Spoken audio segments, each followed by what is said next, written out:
بسم اللہ الرحمن الرحیم۔ السلام علیکم۔ زمانہ قدیم سے ہی ہینگ کا استعمال بر صغیر پاک و ہند کے رہنے والے اپنے کھانوں اور ادویات میں کر رہے ہیں۔ ہینگ اپنی بے پناہ خوبیوں کی وجہ سے انسانی صحت کے لیے انتہائی مفید ہے۔ ہینگ کا نباتاتی نام فیورولا ایسافوٹیڈا لن، عربی میں ہلتیت، فارسی میں انگوزا، گجراتی میں ہنگرا، تیلگو میں رنگوا اور انگریزی میں ایسافیٹیڈا۔ ہینگ درخت انجدان کا گوند ہے۔ یہ دوا نہایت قدیمی ہے کیونکہ پرانی سنسکرت کی کتابوں میں اس کا ذکر پایا جاتا ہے۔ اس کی بو تیز مثل لہسن کی بو کے ہوتی ہے۔ اصلی ہینگ کو پانی میں حل کرنے تو زردی مائل سفید رنگ کا ایملشن بن جاتا ہے۔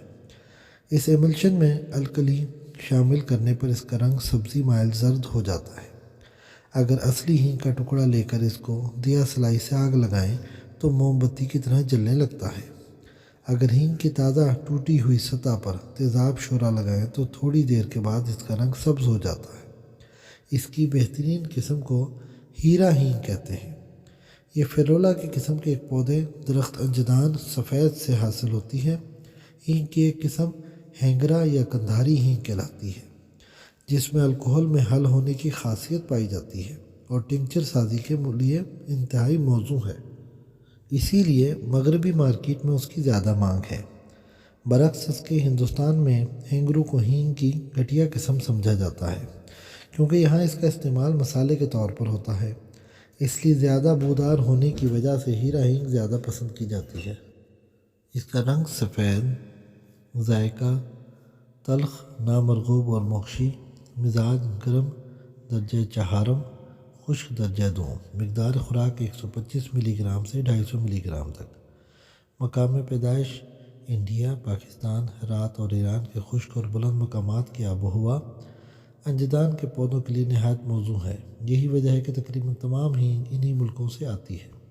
برصغیر میں تقریباً کروڑوں روپے سالانہ کی ہینگ درآمد کی جاتی ہے۔ ہینگ کے پودوں سے ہینگ بالکل ربڑ کی طرح حاصل کی جاتی ہے۔ جب ان کی عمر 4 اور 5 سال کے درمیان ہوتی ہے تو اس کی جڑ کا قطر تقریباً 6 انچ ہوتا ہے۔ یہ پودا مارچ اپریل میں پھول دیتا ہے۔ پھول آنے سے ذرا پہلے جڑ کا بالائی حصہ ارد گرد کی زمین کھود کر ننگا کر دیا جاتا ہے، پھر تنے کو کاٹ کر مٹی کا بنا ہوا پیالہ نما برتن باندھ دیا جاتا ہے۔ تنے کے کٹے ہوئے حصے سے دودھ خارج ہو کر اس برتن میں جمع ہو کر بعد میں خشک ہو جاتا ہے۔ ایک پودے سے 2 اور 3 پاؤنڈ کے درمیان خام ہینگ نکلتی ہے۔ حاصل شدہ ہینگ کو بوریوں یا چمڑے کے تھیلوں میں بھر لیا جاتا ہے۔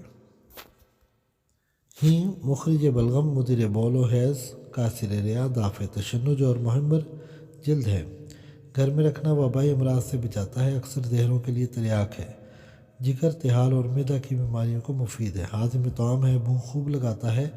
دماغی اور اعصابی امراض، مرگی، فالج، لکوہ، راشا، خدر اور خصوصاً اختناق الرحم میں بکثرت مستعمل ہے۔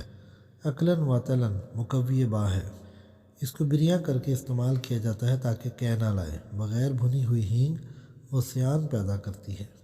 ہینگ ہزاروں سال پرانی ایک نباتاتی دوا ہے جس کا ذکر سنسکرت کی کتابوں میں بھی ملتا ہے۔ ہینگ میں اینٹی بائیوٹک، اینٹی آکسیڈنٹ اور اینٹی انفلیمیٹری خصوصیات پائی جاتی ہیں۔ ہینگ ہمارے دل اور نظام ہضم، خاص طور پر گیس اور پیٹ کے بلغم، پیٹ درد اور دوسری بہت سی بیماریوں کو ختم کرنے کے لیے اکسیر کا درجہ رکھتی ہے۔ فوڈ پوائزننگ میں فوری اثر کرنے والی صلاحیت کا کوئی اور دوا مقابلہ نہیں کر سکتی۔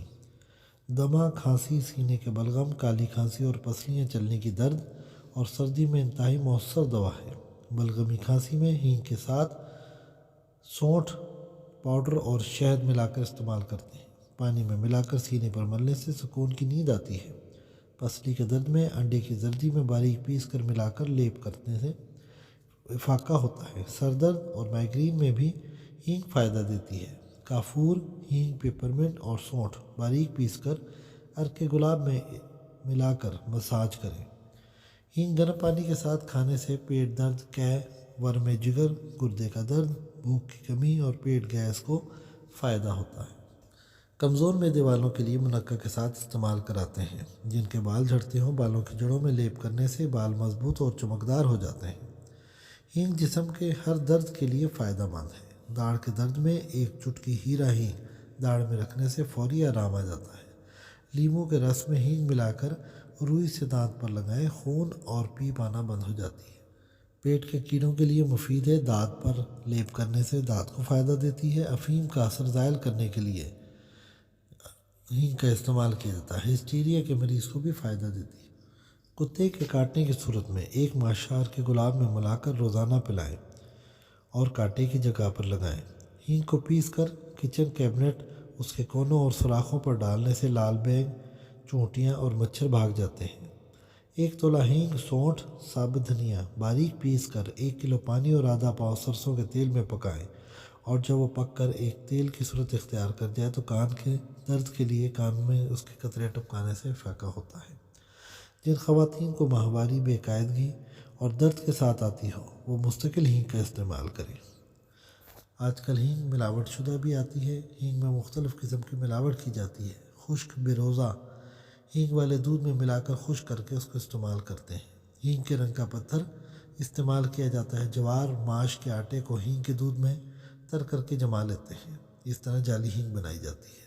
اصلی ہینگ کو چیک کرنے کے لیے مختلف طریقے ہیں، جیسے اصل ہینگ جو ہے اگر اس کو جلایا جائے تو وہ موم کی طرح جلنے لگ پڑتی ہے اور آگ پکڑ لیتی ہے، اور پانی میں حل کرنے سے دودھ کی طرح سفید ہو جاتی ہے اور تہہ میں کچھ نہیں بیٹھتا، وہ اصل ہینگ ہوتی ہے۔ ہینگ کے ایکسٹریکٹ سے جو ہومیوپیتھی کی دوا بنائی جاتی ہے اسافی ٹیڈا کے نام سے ہی جانا جاتا ہے، جو بدہضمی، قبض، بے چینی کے علاج میں استعمال کی جاتی ہے۔ ہینگ قدرت کی عطا کردہ ایک شاندار بنات ہے۔ آج کے لیے اتنا کافی، اجازت دیجیے، اللہ حافظ۔